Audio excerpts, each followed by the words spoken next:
All right, so today we are going to be talking about what it's like working with degreed computer science engineers, software engineers, as somebody who is self-taught.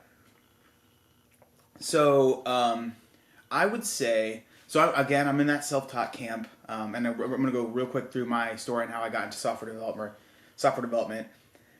So I was always into computers, kind of in high school and growing up. But out of high school, I tried computer science for like first semester, math, chemistry. Immediately, like there's no chance. Like the chemistry was so crazy. Immediately, like got out of that and pretty much failed out of college pretty quick and got into manufacturing. And that was just because my dad was an electrical engineer and he had a shop in there. I grew up and I had luckily a milling machine and a machine shop around, so I kind of knew how to weld and do work with my hands a little bit. So I worked in a machine shop for a little bit, and eventually ended up working. I was I was on third shift in a medical manufacturing. We're running Swiss lathes, so that was awesome. But I didn't really see it as something I like. I didn't enjoy being a machinist, honestly. Like it wasn't. It didn't. I don't know. I wasn't that satisfied when I went to work and like. It was tough because I was like pushing the button, measuring it, pulling the part out, making some offsets, and you can get into like when you get further into like setting up and machining and programming. It's pretty interesting. And I've done some programming on some simpler machines, but I ended up seeing like I always loved to like build little websites. I got a kick out of like WordPress and I not even zero code, just WordPress, going in there, making little web pages, all that stuff. So I started. As a machinist, I started like really studying some HTML, CSS, and then to get my I don't think you can study code just to study code. So I had a little project, a little tooling management app. Ended up self-taught and got into a marketing agency, and I was at the marketing agency for a little bit, and then eventually I got a contract at Salesforce, and then a software engineering position. So I've had a couple like professional development positions, and I've as someone, I'm terrible with like I honestly wasn't that great at math and I at all, and so then you're working with people who went to great schools, have these bachelor's degrees and master's degrees in computer science, and I think especially if you're in the self-taught camp, it's your responsibility to put yourself around people who are smart, super smart, and who have gone to the education, because self-taught is a myth. I was self-taught, as in I don't have a formal education. That being said, excuse me, got a cold or something. That being said, like I worked very closely with people who have master's degrees, and I've worked at Boeing, and I've worked very closely with people who were very, very smart over at Salesforce and over at my previous jobs. And I've always looked to find those people, because that's how you as self-taught, like it's a myth.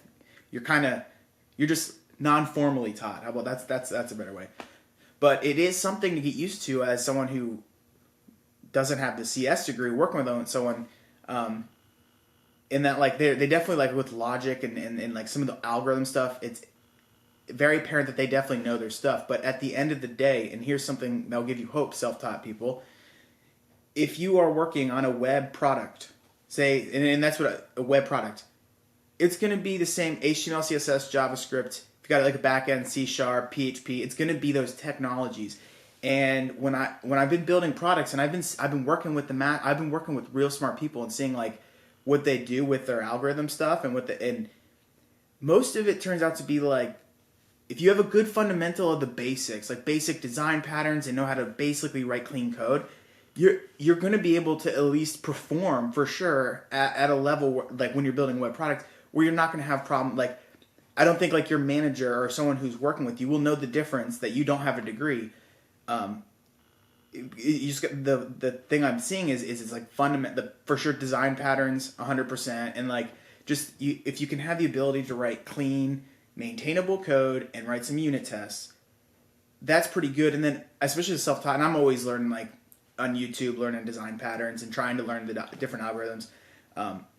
So that is one thing that's good for the self-taught people. On the other hand, I've had stories specifically around like sorting, where you have to sort something, or you like actually sorting in time zones. I'm getting better at time zones, but computer science people, if you as a self-taught and you're like, I'm working on some sorting thing, like run to the computer science people and be like, hey, come on, let's do some pair programming. Because I remember there was some sorting problem where like, it was like letters and numbers together, and somehow there's like alpha, like they sort weird, and then it was sorting wrong, and then figuring out how like to make it sort right. And I actually saw like how a computer science person thought, and it was interesting because I was like, I don't freaking know, and I started googling stuff, and the guy was like, oh yeah, if you put zeros in the front of the thing you're trying to sort that's alphanumeric, it'll somehow, if everything has the same digits, it'll sort correctly. Like, so if you had, and I'm not even, like I said, I'm not even going to go into that one much, but that was one specific time that came to my head where I'm like, it's good to have some CS people around, because they're definitely, like, they are very good at that. Another thing that when I'm working with these CS people, I've noticed is compared to some self-taught, is when you're self-taught, you're very experimental, because you learn by trying things, getting stuck, asking for help, in that process.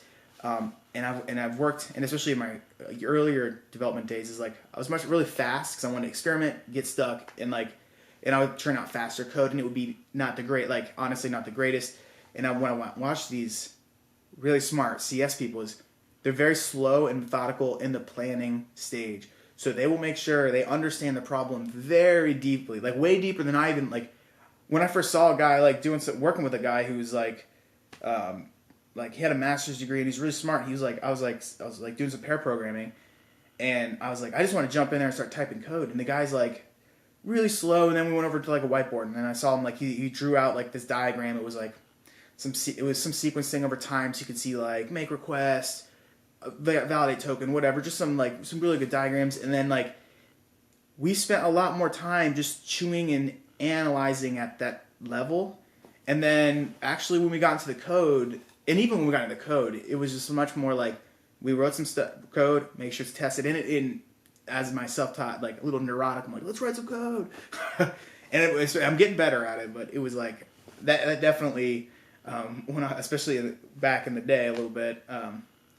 Yeah, so like it's good to see. And then the good thing is, and this is why self-taught people, I cannot stress this enough. It is your responsibility to put yourself around people smarter than you, and put yourself around those people who have the CS degree, so you can at least absorb their thought process, their troubleshooting methodologies. Because again, like it's self-taught, it's a myth. It's completely a myth. Yeah, so that was interesting. But from a performance perspective, from like a getting things done perspective, which you don't want to be a get it done programmer at all. That's terrible.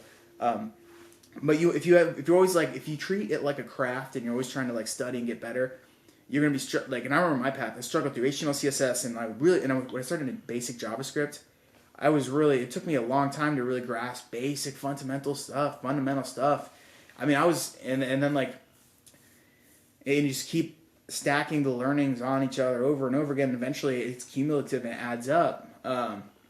But it's one of those things where like, there's definitely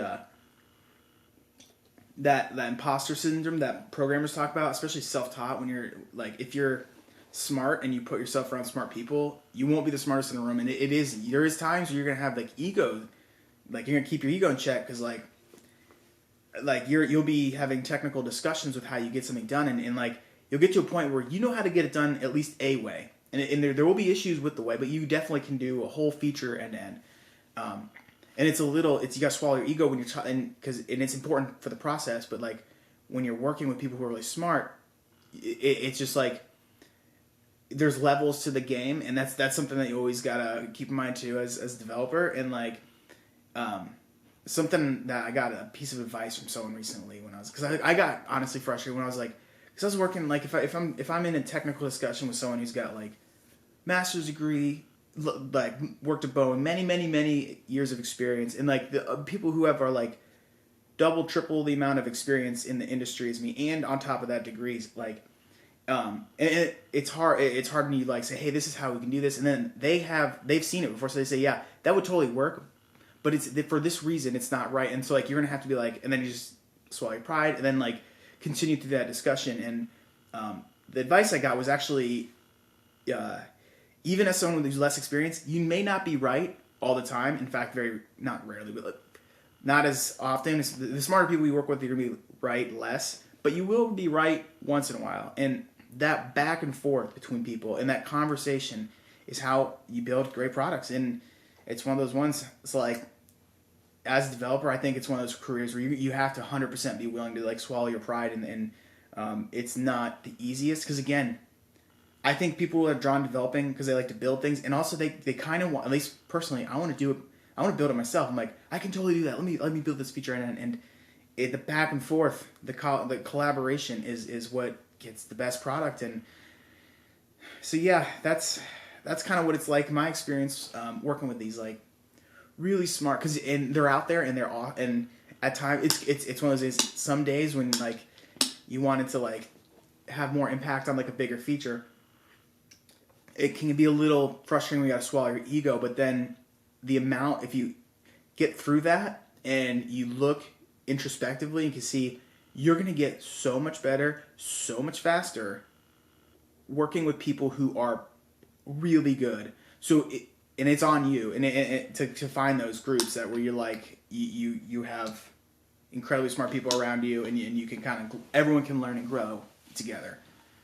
But I mean, it's